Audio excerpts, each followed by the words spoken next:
Just arrange these palms appropriately so that they're not in my face. Hey, what's up you guys? I'm Caitlin from Leave Me Alone Plants. And of course, I am here with one of my larger friends today, the Ponytail Palm. In fact, I actually have my large Ponytail Palm as well as my little teeny tiny Ponytail Palm. And I actually love these plants so much that I have a third Ponytail Palm that is the Goldilocks size in between the two of these, but I figured I'd show you the small version and the large version to give you kind of an idea of the bounds of these plants. Now, in my opinion, Ponytail Palms are one of the greatest plants for beginners, particularly if you live somewhere like myself in Arizona where there is a ton of natural light. They're also really great for people like myself who tend to go out of town here and there, and they're one of those really bulletproof plants that you never have to worry about if it will survive while you're away. They basically take care of themselves. So with that said, if you have a Ponytail Palm or if you are thinking about getting a Ponytail Palm, then keep on watching and we will get into how to take care of them right now.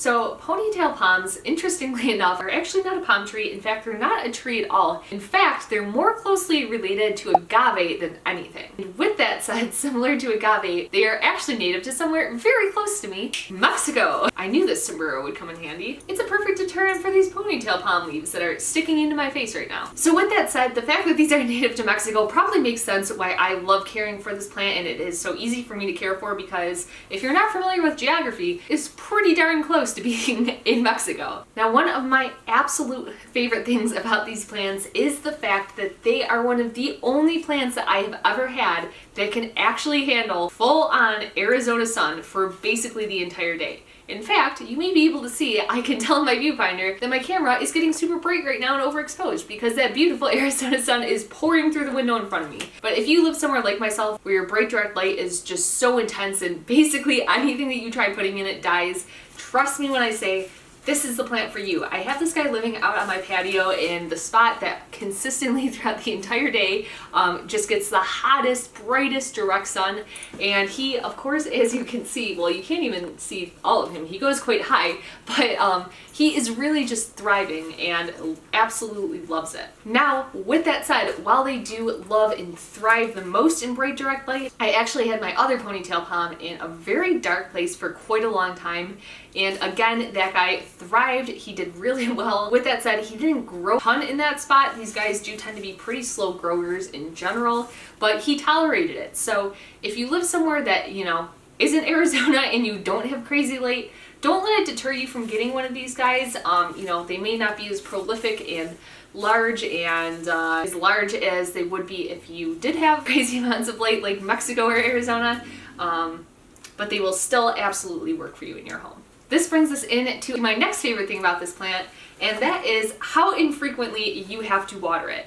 Now, if you guys are regulars on this channel, you will know that I tend to be an underwaterer, and for that reason, I absolutely love the fact of how little I have to water these plants. Now, let me pull this back a little bit from here, so maybe you can see it on this guy, but they basically have this big trunk in here, and that big trunk is a place where they store their water. So they can really go quite a long time without getting watered, and in fact they really like to not be watered that often. I literally only water these plants once every couple of months.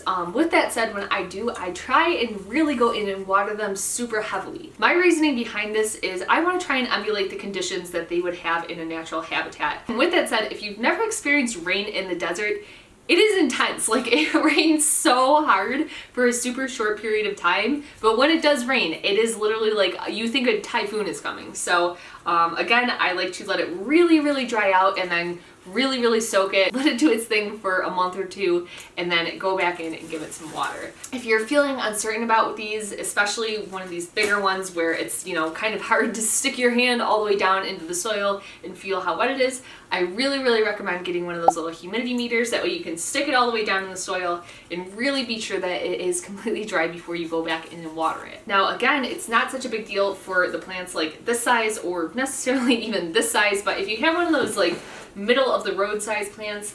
I don't recommend in going and like just I call it messily watering it, like watering it from the top and letting water get everywhere. I actually had the problem before where I was watering it really sloppily from the top and water was kind of seeping into all these little areas between the palms, and what had unfortunately ended up happening is it kind of rotted from the top down. So again, really just try and go in and water a little more focused around the base, because otherwise you definitely could run into that issue that I ran into where you're killing your plant. Now of course, just like it doesn't need a lot of water, it also does not need a ton of humidity, or like really any humidity for that matter. These leaves are very, very thick, very, I don't really know what to describe them feeling like, but one thing that is weird is if you like brush up against them going in the wrong direction, they kind of feel like a scratchy cat's tongue. It's not super pleasant, but yeah, anyway, these leaves are super thick. One thing to note about the, I keep calling them leaves, I'm not really sure if they're palms or what they are, but you may notice down at the bottom that your ponytail palm is getting these like dead little yellow leaves. Don't freak out, completely normal. This is like literally just the life cycle of how it happens. You can leave these on here, or you can opt to take them off. They literally just like pull off super easily. Let me just grab one right here if I can do it. Yeah, like it just literally falls off. So completely up to you if you want to leave them on or not.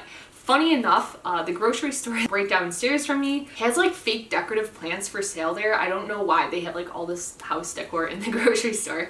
But anyway, they have these fake ponytail palms there, and what I thought was really funny about it is they had like the dead brown leaves on the bottom of the fake plants.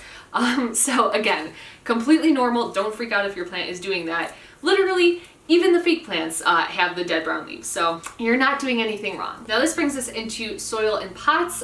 Again, I would really opt to have like, you know, to have these guys in some kind of either a cacti mix or just something that is really well draining. It does not want to have that moisture sitting on there for a long time. Additionally, something that's nice about these plants that you can get away with is they don't necessarily need to be upsized in their pot very often. In fact, they even kind of like being root bound a little bit. One thing I have noticed, and I would say be a little cautious of if you're buying these guys from big box stores, is for some reason it seems like they must overwater them at the big box stores, and then like the roots almost completely become detached from the trunk, and the trunk kind of just sits on top of the soil in there. So if you're buying one from a big box store, I almost recommend just like giving the trunk a little bit of a wiggle first to make sure that it doesn't just like come right out of the pot, because I have seen that happen more times than I would like to admit at big box stores here. Again, maybe this is just something that happens at the Home Depot in Arizona, but it seems to be pretty common. Now, as for propagation of these guys, you may be thinking this would be really difficult to propagate, and well, it definitely can be. Something that's really cool is these plants will sometimes put little shoots off the side of their trunks. So you can either kind of, when they're super small, just cut them off if you know that you don't want to take propagation and you don't want anything kind of disturbing the shape of your plant, then slice them off right to begin with. But if you let them grow and mature out, I'd say anywhere from like 3 to 4 inches in size, that's a really good time to take a propagation, and then you can have another ponytail palm. These plants are non-toxic to both humans and pets, which again is fantastic. And overall, I just think this is the perfect plant for a beginner. I really cannot recommend these plants anymore. I just absolutely love them, and they are such a joy to take care of. I hope that answered all the questions that you had about ponytail palms, but as always, if I missed something or if there was something that you were specifically hoping that I would go over, then drop it in the comments down below and I will get back to you as soon as I possibly can. While you're here, don't forget to hit that like button and hit that subscribe button if you are not yet subscribed. Thank you guys so much for sticking around until the end of the video, and I hope to see you in the next one.